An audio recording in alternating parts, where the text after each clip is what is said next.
Chapter 16. After a few days, Sumiko realized that she didn't know what to do with herself. She remembered that sometimes at the farm, she'd wish she had more time so she could go out with the friends she didn't have. Now she was rich in time but had nothing to do. Other people, like Ichiro and Bull, immediately got busy. Bull laying foundation for irrigation canals, and Ichiro driving the regular shuttle bus between camps 1, 2, and 3. The government paid them a fraction of what they might get paid outside for such work. But, as Bull said, money is money. Even Tac-Tac found a group of marble-playing boys to hang around with. An auntie, who seemed so lethargic at first, joined a sewing club and immediately made pretty curtains for the barrack. During the evenings, Mr. Moto would work on his garden or his carving. Many of the Japanese men spent much of their time carving wood they gathered in the mountains.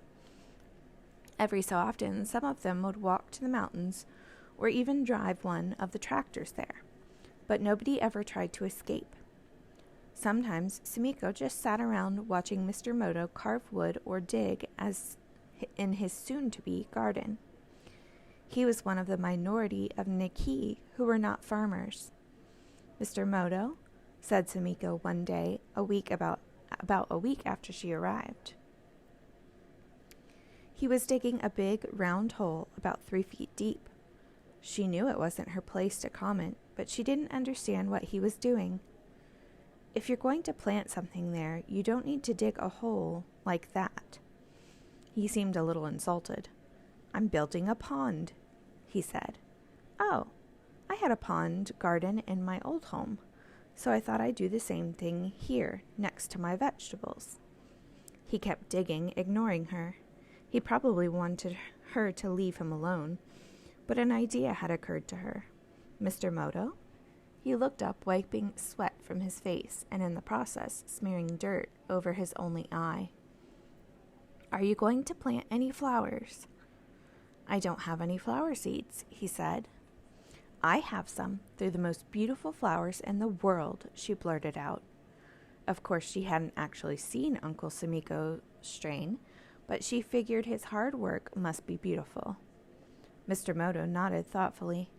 "I was thinking of only vegetables, but I'll tell you what, let me sleep on it." Sumiko was surprised at how disappointed she felt that he needed to sleep on it. "Okay," she said. He went back to digging. On the farm, she had never done work that required a lot of physical strength, like digging in hard ground. So now she felt she needed Mr. Moto's help. Otherwise, she could have simply planted her own garden.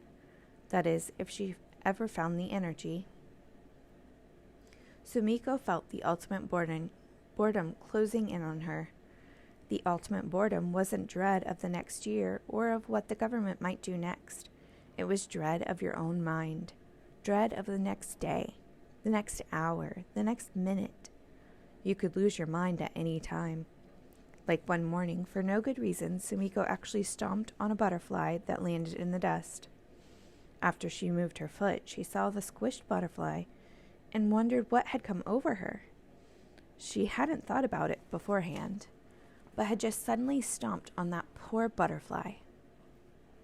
She figured maybe she'd had a sudden attack of the ultimate boredom, and then, when she'd seen the dead butterfly, she snapped out of it. One day, Sumiko took the shuttle bus to Camp 1 to visit her father's brother, Uncle Kenzo, on his birthday. Auntie made her do that. He was a grouch, and she'd never been close to him, so that kept her busy for a little while. She just sat in his room with his glum family for a few hours, then returned to Camp 3. On the bus to Camp 1, she'd been surprised to see how many gardens were already springing up all over Poston. Later that day, Sumiko was so bored she just flopped to the ground right outside her barrack and didn't move. A butterfly fluttered over her. She wondered if the butterfly were actually the ultimate boredom in disguise. She wondered whether it planned to flutter and then strike. She wondered if maybe she had already lost her mind. It was possible. Sumiko felt so lazy that a few days ago, instead of writing Jishan and Uncle an actual letter, She just sent them some list she scribbled around the edges of old copies of the Post and Chronicle, the camp newspaper run by camp residents. In return, she'd received a letter from Jishan that was written in a circle around the margin of a sheet of paper. Dear Sumiko, 1. We don't deserve a real letter. 2. You so busy you can't write in good penmanship. 3. You must be very busy. 4. Jishan and Uncle. But even that didn't affect Sumiko. She just stuck the letter in her luggage and didn't think about it again. Her only pleasure, if it could be called a pleasure, was lying outside at night under the stars. She liked to listen as people from her barrack lay on their cots outside and talked. In the background, the wind would agitate the mesquite and send dust into the night like ghosts rising from the ground. One night, Mr. Moto told about the rolling green hills of the Japanese countryside. He'd been born in Seattle, but educated in Japan. He said that if America sent him back to Japan, he would buy a rice farm in the country. He'd owned a grocery store at the time of the evacuation, but his parents had been rice farmers. Before the evacuation, I sold the store and my house in a package deal for $1,000, even though I paid $4,000 for the house in 1940. Another man said, shikata ganai. Sumiko heard that phrase all the time lately. For instance, the previous night, Mr. Moto had told Sumiko that he'd fallen on a rake as a boy. That's how he'd lost an eye.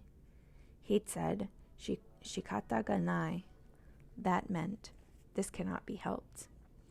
Once, when Sumiko had asked Jishan how sad it had made him when her mother died, he'd said, shikata ganai. When your house burned down, when someone you loved died, when your heart was broken, when you suffered any tragedy, but also when you were merely broke a toenail. That's what the Japanese said. This cannot be helped. After telling everyone about his house, Mr. Moto got out his cot and leaned into his doorway. Son? What?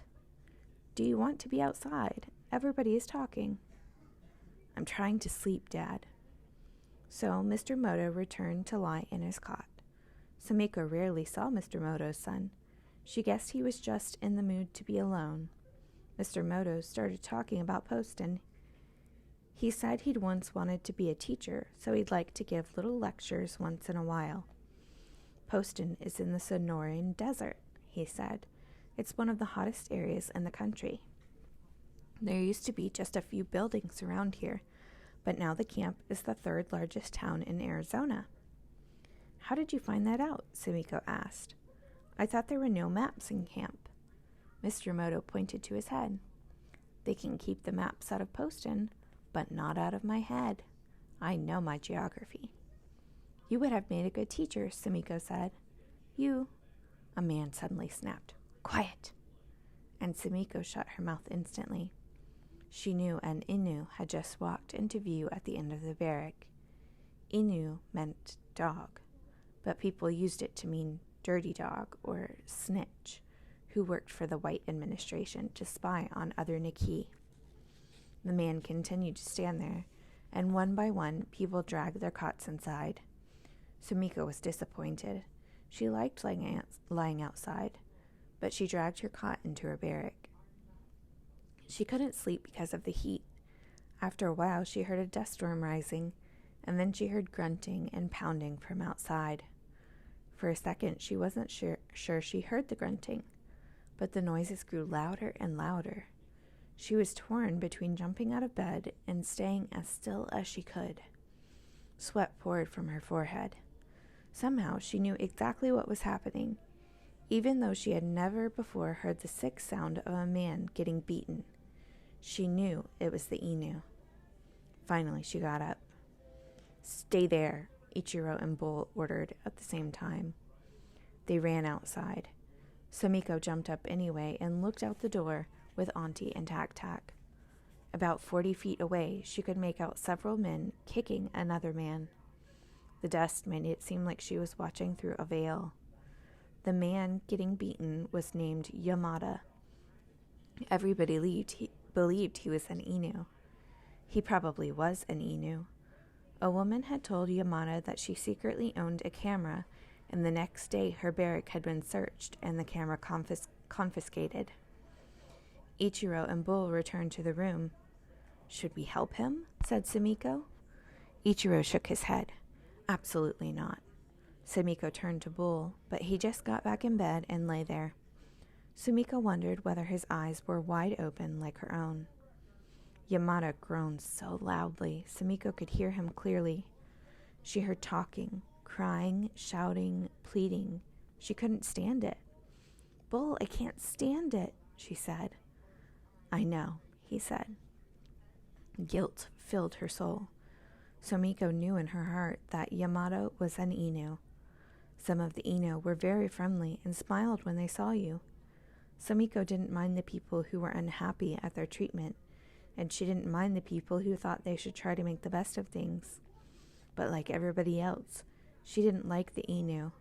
Still, the sound of Yamato's groans made her feel like groaning herself. It seemed they beat him forever. Sumiko felt an ache grow in her stomach. She just stood in the center of the room, willing herself not to be there. "I'm not here. I'm out there. I'm not here." And for a moment, it came true. She was at the farm again, watching the white cheesecloth billow over the flowers they had worked so hard to grow, watching birds fly above the cloth, and watching her family, all of them, work peacefully in the weed flowers. Then the beating ended, and there was silence. The groaning stopped, and even the wind stopped. Silence. Finally, silence.